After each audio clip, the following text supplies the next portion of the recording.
Okay. Let's call the special meeting to order on October 11th, 2016 at 6 p.m. Roll call. Chairman Bediak. Here. Legislator Duchessis. Here. Legislator Wheeler. Here. Legislator Isabel. Here. Legislator Pertel. Present. Legislator Kelly. Present. Legislator Quackenbush. Present. Legislator Diamond. Present. Legislator Whites. Present. Okay. Please stand to salute the flag. I pledge allegiance To the flag of the United States of America and to the republic for which it stands, one nation, under God, indivisible, with liberty and justice for all. Okay, thank you.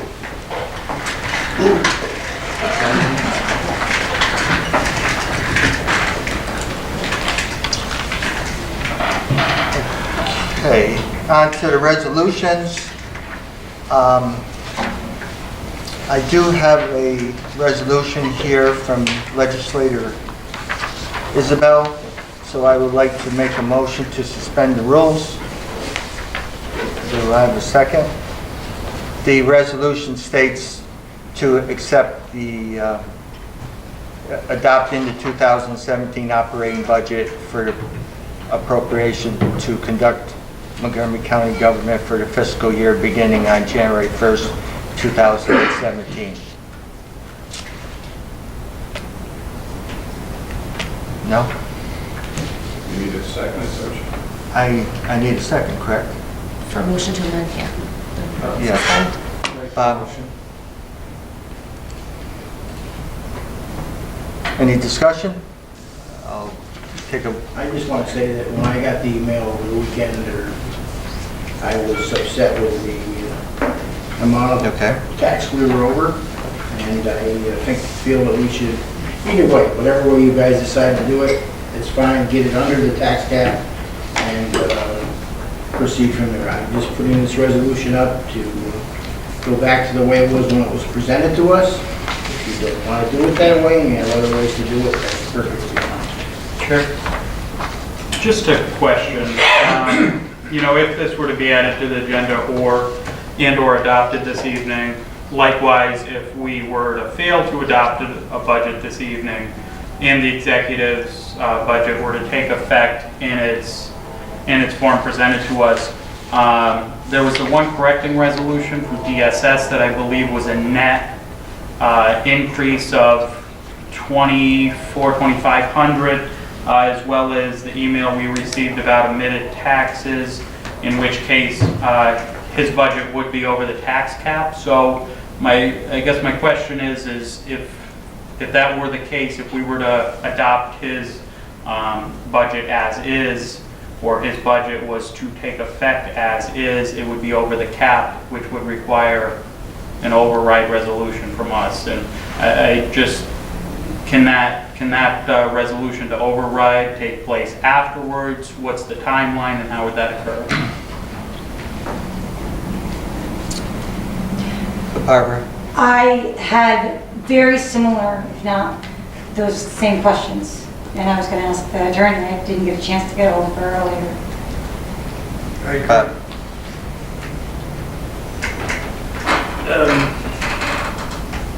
I think we have to be careful with our accounting tonight. And I think we need to prepare a list of where we're going and a running list. We don't have anybody from the treasurer's office today to help us with that. So I would just ask that we're very careful about what we do here, because, minimally, even after if we went back to the executive's budget, it'd still be over $29,077, which, you can take the argument of, well, let's just add that to the amount of fund balance that we're going to use. That would be an easy way to do it, but I think you all know the way I feel about using fund balance, and I'd like to reduce as much as possible of that. I think Brian brought up a good point. If there's an additional $2,400, is that what you were saying?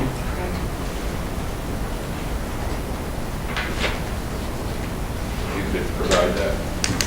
I believe that was the summation, the net total of the DSS correcting resolution. How much was that, do you remember? Does anybody have that number? I don't have it, but it's on the resolution this evening. So we're looking to, Is that the 2398? The total cost for the county is about $2,400. So we're up to $33,077 that we have to adjust if we Right. wanted to go around the same path of not adding any further fund balance and okay, Tom? So on the resolution, or on the motion to amend the agenda, it's really a moot point to only amend it for that resolution.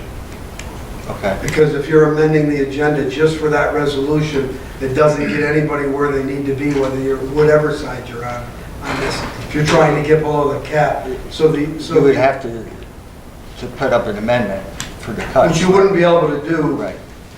because you're not stating that. You're only making the amendment for this resolution, correct, Attorney? Well, you could add, I mean, if you wanted to add the resolution, you could then make a motion to amend it. If you wanted to. This resolution? If you were going to add an additional resolution, you could later do a motion to amend it. And this resolution? Tom, it's resolution 204, not the email that you have in your hand. I know, I'm picking up paper. Yeah. I'm picking up paper for show. All right. Yeah, I mean, you can amend, How I can you mean, see that far? and you can make a motion to amend it if you wanted.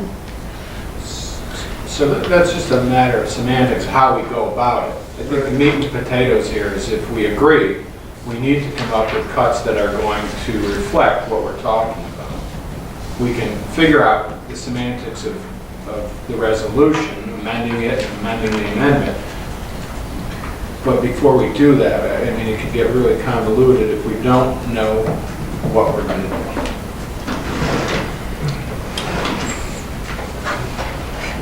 Ryan, sorry. Okay. Blank, and then Tom. For that matter, I think to keep things simple, the resolution 203 could be amended to say whatever you want it to say. Instead of adding another resolution that has the same title, has a different content, why don't we just, when we get to resolution 203, anybody can amend, make a motion to amend that resolution to say whatever, this language. Where you'd be adding a resolution that if 203 gets adopted, when we get to 204, doesn't matter. It's some, Mr. Chairman, I would support that position. The reason being that we did go over the changes that we wanted to see in the budget, in the operating budget. Since then, we've gotten from the treasurer two items, one being a mistake that needs correction, and the other being the amount that we would have to use in fund balance if we were to support those items that we wanted to change when we met in committee. And I don't see that as being a real problem. We can debate these things individually if somebody wants to separate these items, we can vote on them. We did work on them in committee, and we do have the numbers that we need to present our budget to the executive. So I would be opposed to the resolution 204, and in favor of working through resolution 203. okay. I would just point out that I know everyone likes to give fund balance a bad name. Fund balance is taxpayer money. This year, we are not going to use the fund balance that we appropriated last year. It will probably be $500,000 less than what we appropriated. So appropriating $70,000 really has nothing to do with what the actual cost usage will be. If you go back to when we were first elected, the budget given to us by previous supervisors, we're under that fund balance. So you can finagle the numbers any way you want, but the facts are the facts. And I would just say, instead of giving fund balance a bad name, that everyone voted on these resolutions. This is what we wanted to have, and I'm fully supporting the resolution as as submitted. Vice Chair. Okay, thank you. Tom? Just support what Duke said earlier about just working off of that resolution, but I want to piggyback a little bit on what Roy said. And you know, I've had years and years and years of preparation of budgets, whether it's the village level, town level, or county level. And exactly what I think you were saying is this is a guesstimate. The taxpayers have, if you want to look at it in that light, if you have a fund balance, unless money fell out of the sky, you have overcharged the taxpayers to begin with to get to that point. Unless you come into some windfall that puts you there. And I would think that's probably not what happened. It probably come more than likely from people not using what was appropriated and either not budgeting properly to begin with. So whether it's 29 or 70 or 100, you're really working off of a guesstimate to balance a budget and get it together. And it's no different than your home budget. It's the same thing. Unless you know what the solid bills are, and we never know totally. So I guess, I mean, I've been back and forth on this even 15 minutes before the meeting. I would be okay with just appropriating what we need. Martin come up with an idea earlier about the contingency, because that's another wild number that's out there that we never either use or don't use. So I'm good with it as it sets, appropriate the amount of fund balance that's necessary and move on. We're not talking that much. Barbara, then Bob. Thank you. I'd like to strongly say that I agree with Legislator Diamond. The fund balance is not something that we're to build and build. It's something that people were taxed. And I represent a majority of seniors. And I am staunchly against raising taxes. So if we're able to help them, which we were able to put a little bit more for Office for the Aging, and that is something very near and dear to many of our hearts. And last meeting wasn't incredibly enjoyable, and all of us didn't leave happy. But we were able to get a little bit of what we wanted. And it's something that we work through. So that's what this process is. I think it's our budget now, and that's what we have to go forward with. Bob, then Joe, then Duke. So I can understand the value of the fund balance being the ownership of our constituents. My issue with that is that the state controller recommends that your fund balance should be about 10% of what your budget is, which in this case would be $11 million. You have some indicators right now that are kind of, well, they're downright scared that we're not going to meet the expectations. We're not going to meet the expectations of the sales tax that we budgeted last year. We have issues with already, we're over budget in the sheriff's office. We made a transfer a couple weeks ago, and he warned us that it was going to probably increase from that. The sheriff's department is not hitting its budget for revenues. Okay, so all I can say is that it is, you know, you're right, it is a guess, the fund balance. But there are some indicators that you can look at and say, well, look, I just don't feel comfortable with that. I agree that $70,000 or $29,000 is not a lot of money in the terms of a $111 million budget. But if we don't start somewhere and having a conservative approach to our budgeting, then that, I mean, I believe that's what I'm here for. Joe? We can withdraw the resolution that I presented, that's fine. I will not vote for a budget that's in excess of the tax cap. Okay, so you're going to pull your sponsorship? I'll pull my Well, sponsorship. right now what you have pending is a motion to suspend the rules. So Okay, that's what you would need to pull, is the motion. so we're going to have to call a vote, but No, if you want to, you have someone who made the motion to suspend the rules and seconded it, so you would have to pull one of those to take it off the table, It was you and Beth. Okay. unless you vote. Hmm? Unless you want to vote. Oh, no. Oh, no, it's finished now, that's off the Okay, table. okay, good. I'll get an opportunity later. Okay. All right then. Resolution 197 of 2016, resolution authorizing change order number 1 with the Adirondack cabling for FMCC Student Union Improvement Project. It's capital plan. Have a sponsor in a second. Sponsor. Ryan, Roy.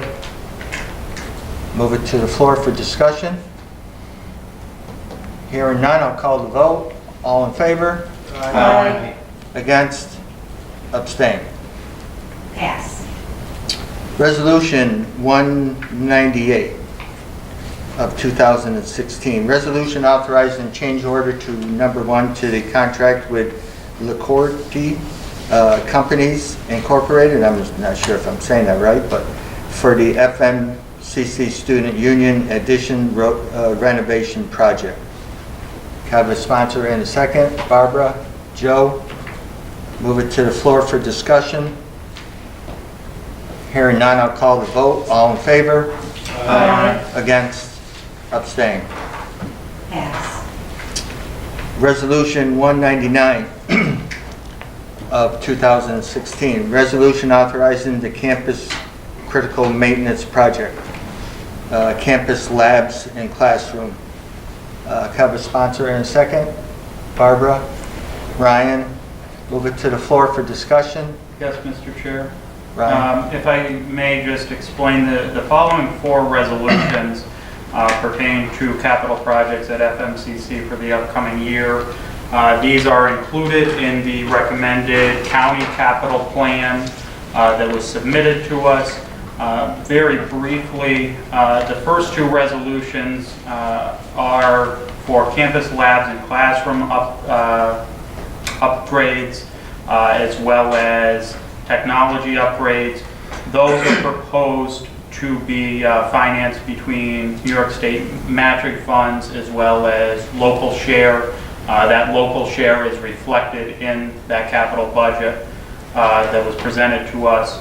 And then the second 2 are for upgrades to the campus bathrooms and locker rooms, as well as the construction of the administrative and community center. And both of those projects are at no cost to the local sponsors through matching funds and funds of the FM Foundation. The lattermost being the administrative and community center, the project that we endorsed by resolution 124 of this year. And if there's any questions, President Swanger is here, and in a synopsis, that's what they are. Okay, thank you for that background. Barbara? I just wanted to say, as a mother who graduated from, my mother graduated from the nursing program, I graduated, I have a niece that's presently, you are a jewel in this community. So this is so exciting to see this. I love the universities. Thank you. Okay. Anyone else? I'll call the vote. All in favor? Aye. Against? Abstain. Pass. Okay, Resolution 200 of 2016. Resolution authorizing campus critical maintenance project. Technology upgrades. Have a sponsor in a second. Ryan, Barbara. Move it to the floor for discussion. Hearing none, I'll call the vote. All in favor? Aye. Against? Abstain. Pass. Resolution 201 of 2016. Resolution authorizing the campus critical maintenance project, campus bathrooms and locker rooms. Sponsor in a second. Barbara? Roy? Move it to the floor for discussion. Hearing none, I'll call the vote. All in favor? Aye. Against? Abstain. Pass. Okay, Resolution 202 of 2016. Resolution authorizing the Campus Critical Maintenance Project, Administrative and Community Center. Motion and a second. Ryan, Barbara, move it to the floor for discussion. Hearing none, I'll call the vote. All in favor? Aye. Against? Abstain? Pass. Okay, and that's all for FMCC. Thank you, Dr. Smith. Okay, Resolution 203 of 2016. Resolution adopting the 2017 operating budget as amended and for the appropriations to conduct Montgomery County government for the fiscal year beginning on January 1st, 2017. Can I have a sponsor and a second? Sponsor? Tom? Second. Roy? Move it to the floor for discussion. Duke? Yes, Mr. Chairman, I'd like to just finish up a little bit with respect to fund balance. It's a minor point, but just for some perspective. Fund balance can only come from three places. It has to do with budgets that either overestimated expenses, underestimated revenues, or a combination of the two. That's the only way fund balance can be generated through an operating budget. It just highlights and points to the fact that these things are not perfect. Remember, these numbers that we're getting at are just our best estimate at the time. The whole purpose of reviewing the executive's budget really is not to make those minor amendments where there are mistakes or those things, such as the omitted taxes. It's really for the board to voice what they think the services are that the budget should deliver. That's what the whole idea of the budget is. And so that's why I'm in favor of the changes that we came to a consensus on.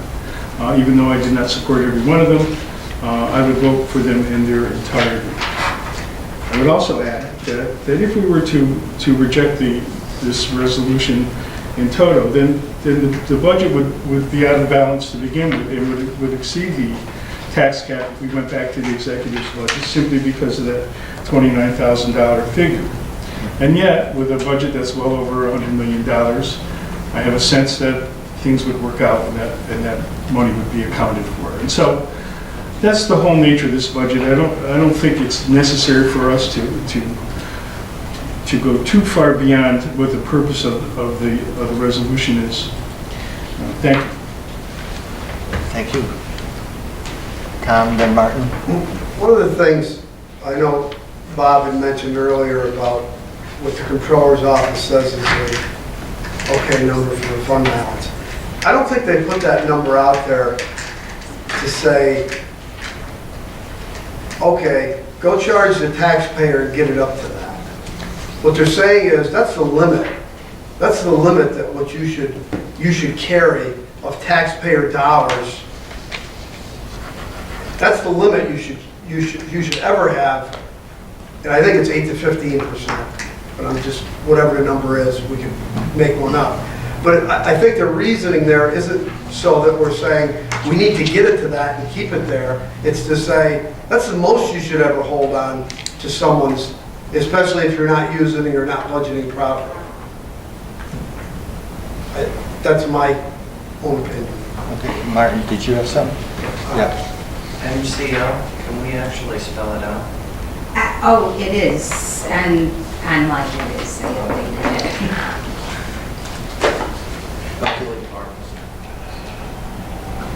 Okay, Barbara, I'm good. no? Ryan and then Joe? Thank you, Mr. Chair.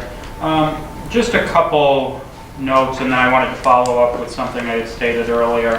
But when it comes to fund balance, you know, I think it's, when you think about it in plain numbers, theoretically, if you budget perfectly, you have zero fund balance. But then when you have catastrophes, whether it be a natural disaster or a lightning strike, or, you know, revenues don't come in as expected, then you don't have any money.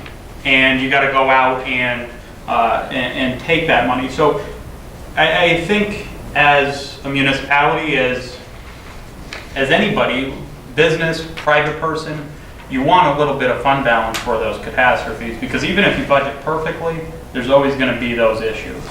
However, if you're not using that fund balance, and you're not taking from that fund balance, and you're not contributing to it, never moves, and it just sits there. So I think,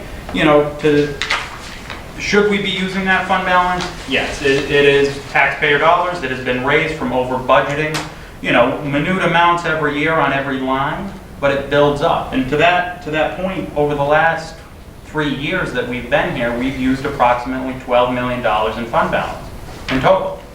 Now, our fund balance approximately stands at around 10 million today. So if we've taken 12 from it, we've obviously put at least 10 back into it. So it's something that's constantly in flux. But as Legislator Diamond has said and others have concurred, it came from taxpayer dollars. It came from taxes. And just to follow up on a point I made earlier, we see from this email from Sean, the county treasurer, that the executive budget was $2388 under the tax cap. I did pull up those numbers, the correcting resolution for DSS. That was a net increase of $2924, coupled with the omitted taxes of $29,077. That's a net increase to the executive budget of $32,001, leaving a gap or over the tax cap of $29,613. So the executive's budget as is over, in reality, over the tax cap by $29,613. So if that goes into effect either by our failure to adopt a budget or by an amendment to the resolution, we'd in effect be overriding the tax cap. So I just wanted to make those numbers clear. Joe, then Bob. So with the adjustments that you're making here, we're gonna wind up taking 72,000 additional fund balance or total fund balance? No one's made that motion. I don't think. It's in the resolution. Is it? It's the last Okay. line of the resolution. What you're appropriating. So that's additional to what we were gonna take. Again, granted, I agree with Ryan that there is some errors in the executive budget, and I agree with, well, I don't know if Duke said it or not, that the executive will probably have to make adjustments to be under the tax cap, but I don't agree with how much additional money on fund balance. Okay, thank you. Bob? I was just going to say that you need to make that adjustment of that additional 29, what Ryan said, if that's the case, what you're doing, to stay under the tax. If you look at the resolution, I might be reading it wrong, but to do what Ryan just accomplished, the 29077, the understated of 2388, and the legislative amendments, if we made them, comes to a total of 71,836. The county treasurer suggested 72, and that's actually in those two numbers, Matt, that's actually what's under line 44 of that resolution.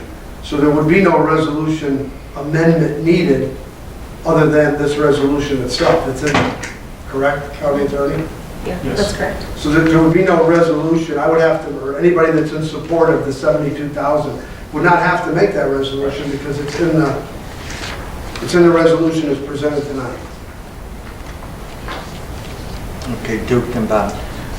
Just one additional point here, and this is because of the way things are structured and set up. If we were to just simply vote to accept the executive's budget without making the $29,000 adjustment, we would not be over the tax cap because the $29,000 is not included in this budget. His budget is in balance the way he presented it to us. Further, he has no mechanism by which to change it unless the actual budget as he presented it is adopted, and then he proposes a change. So that just shows you the way that $29,000 would work as the year went on. Again, and this will be the last time, I think, we worked at these changes, we come to a consensus, not everybody got their own way. I think that we could adopt a resolution as it is written.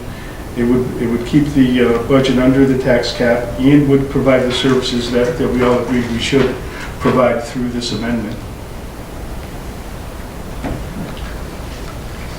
I'd like to call a question on the resolution. Okay. I'll second.